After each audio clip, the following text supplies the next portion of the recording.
Okay, so I have had the irrigation water off here for about a week because, like I said, since the past couple weeks I've been busy doing video editing. I haven't really been able to be on this job site. So there was several sections that were really saturated and over water. So I just went ahead and took down the irrigation, just turned it off. And luckily, like I said, we got some pretty good rain yesterday and we've had some cooler weather. So it's the time of the year where we're going to start dialing down how much we use. And if you guys look at this yard, see all those weeds? The weeds look like crap, right? And I mean, I know. I don't want weeds in my yard. The problem is that these people are freaking ridiculous. Because first they'll complain about, well, the grass isn't green. Okay, so we'll fertilize. And then they complain about us fertilizing. They say, oh, now I can't walk my dog. So then what we do is we fertilize half the property. Then the next week we fertilize the other half. And the reason why we do that is so that people can take their dogs on this side while the other side has fertilizer. And the next week we'll fertilize this so that they can take their dogs on the other side. I literally got stopped earlier this year when we did the fertilizing. I got stopped by some guy and he says, oh, you putting down fertilizer? I said, oh yeah, this side, but you can take your dog on the other side because we didn't put fertilizer over there. And he's like, oh yeah, my dog doesn't like to go over there. So I have to work around one guy and his stupid dog because his dog refuses to poop and pee on some other side of the grass. Okay, my microphone's on, good. Okay, so now when it comes to the weeds, like I said, people complain, hey, there's weeds in my grass. Okay, so we'll take care of the weeds, we'll spray them.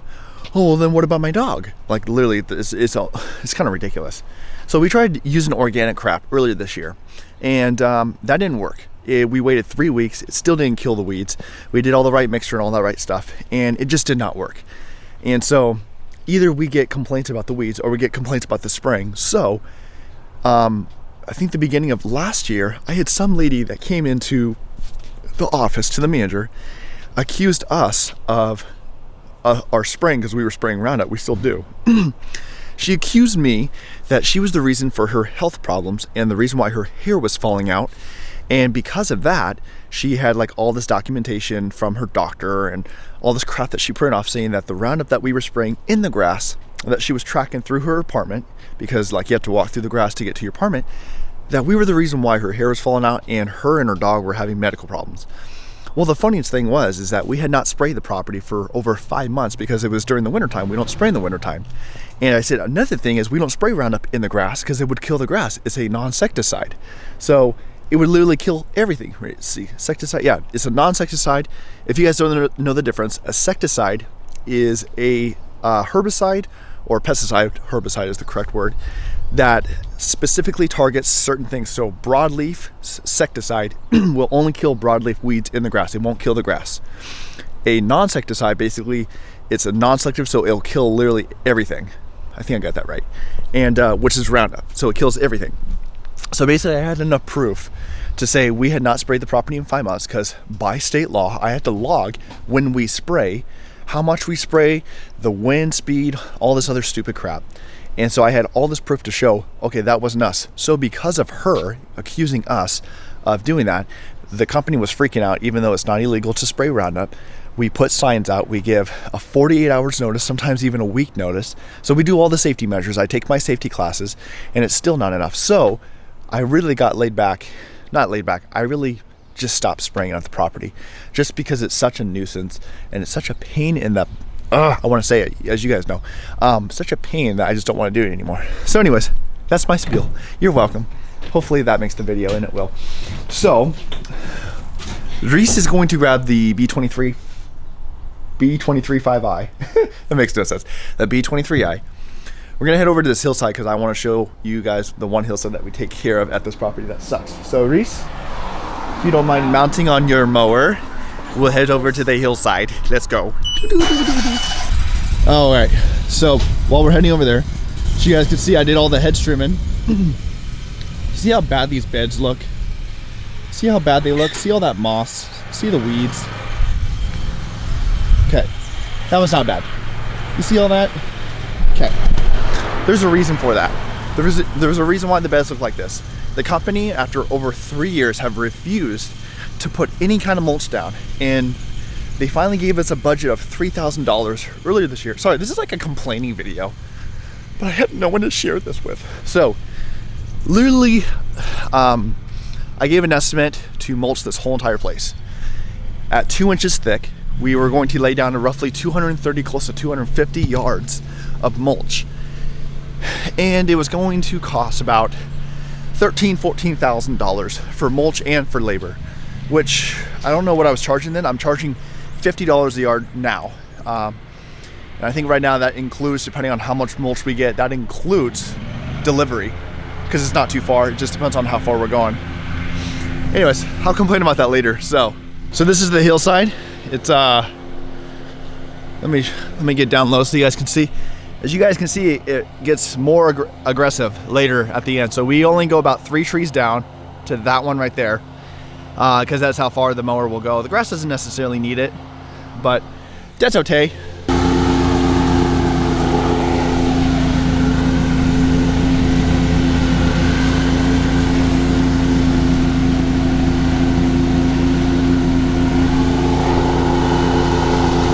The mower does handle the hillside pretty well compared to all of our other mowers that we've used. And it could go a little bit further, but like I said, for safety reasons, we go to this 3rd tree right here.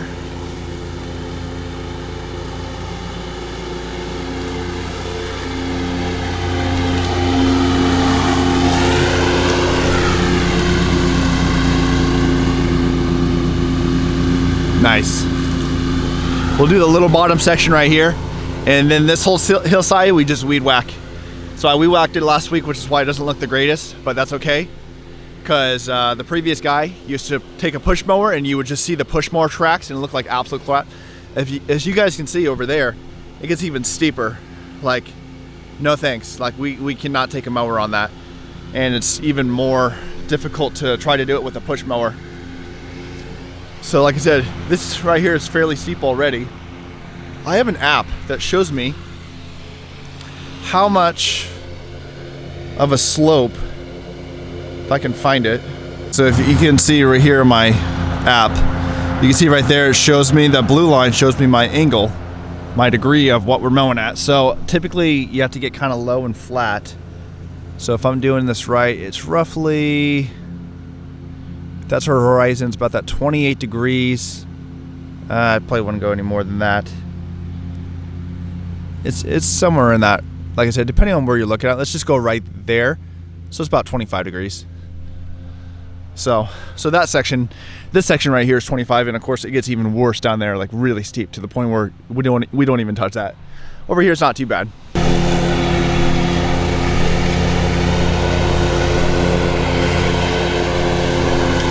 So it looks funny, guys, but so you guys can see, well, you can't really see, we actually have better traction going backwards than forward. When you go forward, the mower's having to kind of push the deck and push everything. So we actually have way better control doing exactly what Reese is doing right now. See those back wheels pop up? We even have a weight kit in the back of the mower to prevent it from kicking up like that as well.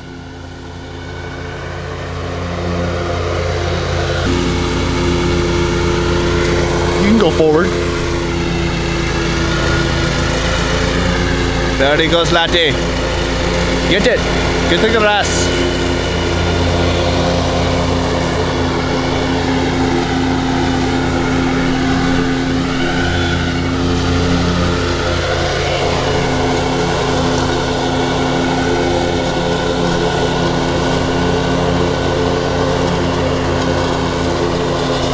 I might do a little bit of edging, at least on the sidewalks, but we'll kind of call it by ear. So let's get some head trimming done and some other work done. Let's keep going.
As you guys can see, I'm using the Husqvarna trimmer.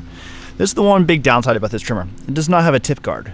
And what that's going to do is, as you guys can see, when I was trimming along this concrete, when the blade's hitting it, it's going bop, bop, bop, bop, bop, bop, bop, and it's hitting along that. So it makes it even more difficult because it bangs the crap out of the concrete as well as the trimmer. So you can see my edge looks pretty good. I'm actually going to come back with the weed whacker and clean this edge up, just because the hedge trimmer, it doesn't necessarily do a really good job of really cleaning that out, and as well as around the box too. That way we always do this. It looks okay, but we do this just so it's always easy access to get to the boxes. It looks really well maintained. We do the same thing with the grass, the boxes, the irrigation boxes, and the grass as well. But like I said, we'll take a weed whacker through here. So one of the biggest downsides, do not know why the Husqvarna doesn't have this, but this is definitely a must-have on any trimmer out there on the market, especially doing this kind of stuff when I'm all on concrete. You just need that.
So we went ahead and blew off the mower. We do this after every single job for a couple reasons. One, it keeps the mower cleaned up from grass and stuff building up, so we don't have to worry about any fires, which has happened in the past, not with this mower, but with other mowers I've had.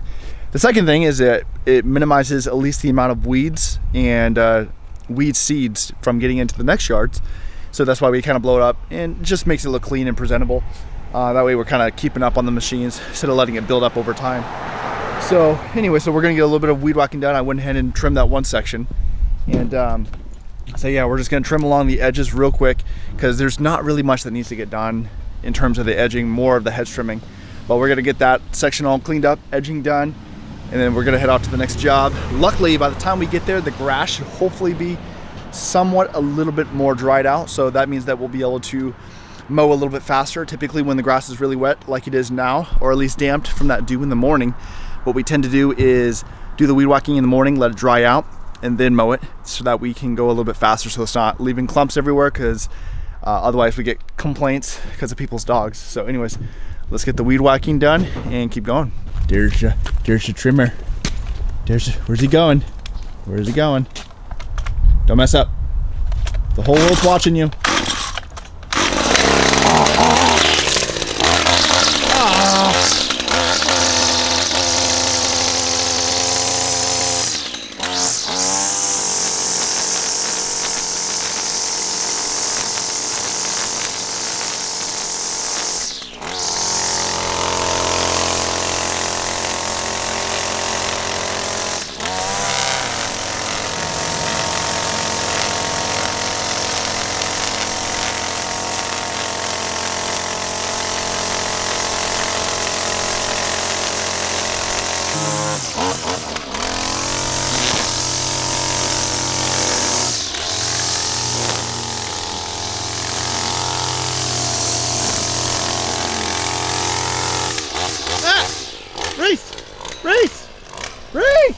I cannot believe he missed that. I'll take care of it. Okay, all done, all better. Okay, so now, if you're watching what Reese does, you can see that he was holding the disc above the edge. And typically I don't do that. The one way to avoid that, the reason why he's doing it is because the string is really long on the trimmer. So when it's really long like that, and you try to run the disc in the edge, it tends to get really sloppy and your edge gets really messed up. So the best way to do it to where you can drag your disc in that is to shorten the length of the string. So short string works really good along edges for concrete. Long string works really well on edges for flower beds and stuff like that. So just remember that. So I just want to show you guys a little bit of footage. I'm gonna do a whole new video, or a separate video, on tips on using the Edge Pro since I've been using them for like almost 8 years. I tend to know what works really well and what doesn't since I train a lot of my employees on it as well. But anyways.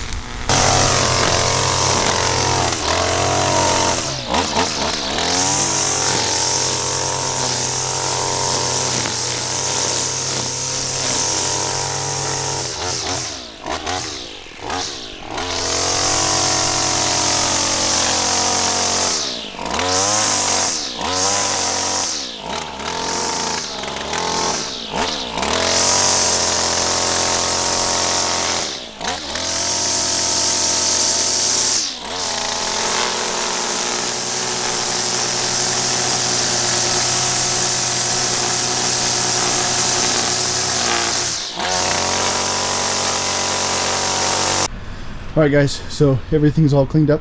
We're going to take the blower, we'll likely go through these beds, and we'll kind of throw it in the grass, mulch that all up, get it all cleaned up, get a couple of these things all nice, looking nice. So, shrubs were all trimmed, edging looks good. Now, this is one thing that is overlooked by a lot of lawn care companies when they blow off the sidewalks. As you guys can see, they typically just blow all the clippings from the grass right into your edge, and then you don't have a nice clean edge. So when you blow off, be sure to blow off the sidewalk as well as clean out your edge. That way it looks nice and clean and basically looks like you actually edge. So that's one of those things that's kind of overlooked. But anyways, all the shrubs are all good. This was just really quickly done because they were overdone. They still look really good. I probably would have spent a little bit more time on them, but that's okay. So this one we're still kind of letting grow in so we can even it all out. But that's it. So all right guys, so we're all good. Head off to the next job. I hope you guys enjoyed this video. The next job is going to be in a separate video, which will probably be uploaded tomorrow. So if you guys like these kind of videos, let me know down below so I can do more of these, and just trying to learn a little bit more of what my viewers kind of want to see. So if you guys have any suggestions, leave them down below. See you guys next time on Ambro's Landscaping.